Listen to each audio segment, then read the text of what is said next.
Students, आज जो CA intermediate accounts का फर्स्ट पेपर हुआ है नवंबर 23 एग्ज़ाम का, उसमें बच्चों की दो तीन चीज़ें आ रही है सामने निकल के कि एक तो पेपर काफ़ी लेंथी था, पेपर अटेम्प्ट नहीं हो पाया। तो एवरेज ये मान लो कि लगभग 70-80 नंबर के आसपास का बच्चे कर पाए हैं। कुछ बच्चे एक्सेप्शनल हैं जैसे मान लो 90 तक पहुंच गए, और इसकी वजह से बच्चों के बैलेंस शीट मैच नहीं हुए या बीच में छोड़ने पड़ गए, कुछ पॉइंट छोड़ने पड़ गए। तो एक चीज़ तो ये ध्यान रखो कि जो अकाउंट्स का पेपर होता है, अकाउंट्स का पेपर लेंथी आता है, और बैलेंस शीट मैच करने की बात है तो हो सकता है कोई आधे नंबर का आइटम नहीं लिखा हो, उसकी वजह से बैलेंस शीट मैच नहीं हो रही हो।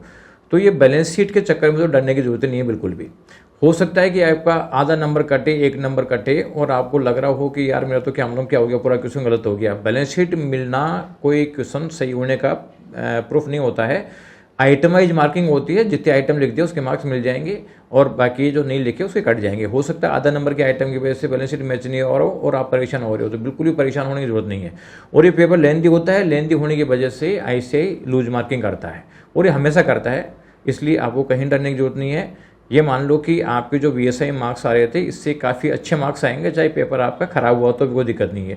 क्योंकि क्या मार्क्स आपको मिलेंगे इस चीज़ पे ही डिपेंड नहीं करता है कि आपने क्या लिखा है, ये इस चीज़ पे भी डिपेंड करता है कि आईसीआई किस तरीके की मार्किंग स्कीम बना के मार्क्स देना चाहता है। तो जब लेंथी पेपर होता है तो बच्चों का एवरेज बच्चे कर नहीं पाते हैं, इसकी वजह से उनके मार्क्स कटते हैं, तो मतलब आईसीआई लूज मार्किंग करता है जिससे कि वो उन बच्चों के मार्क्स आएँ। इसलिए आपको कहीं को डरने की जरूरत नहीं है, पॉजिटिव रहो, अगले पेपर में लग जाओ। इस पेपर में तो अच्छे मार्क्स आएंगे। अपना एक स्टूडेंट था गौरव सरावगी, जिसकी मतलब फर्स्ट पेपर जो गया था अकाउंट्स का, वो कह रहा था कि मेरे तो 50 में से आएंगी, 50 मार्क्स की प्योरली गलत है, 50 में से आएंगे। बाद में उसके मार्क्स आए 99। अगर वो मान लो डर के आगे नर्वस हो जाता, आगे के पेपर उसके खराब होते, लेकिन उसने हिम्मत रख के आगे करी, तो सब्जेक्ट में तो 99 आए और इंडिया फर्स्ट रैंक पे आया। इसलिए मतलब आप लोगों को डरने की जरूरत नहीं, पॉजिटिव रह के लगे रहो आप। तो ठीक है, थैंक यू बच्चों।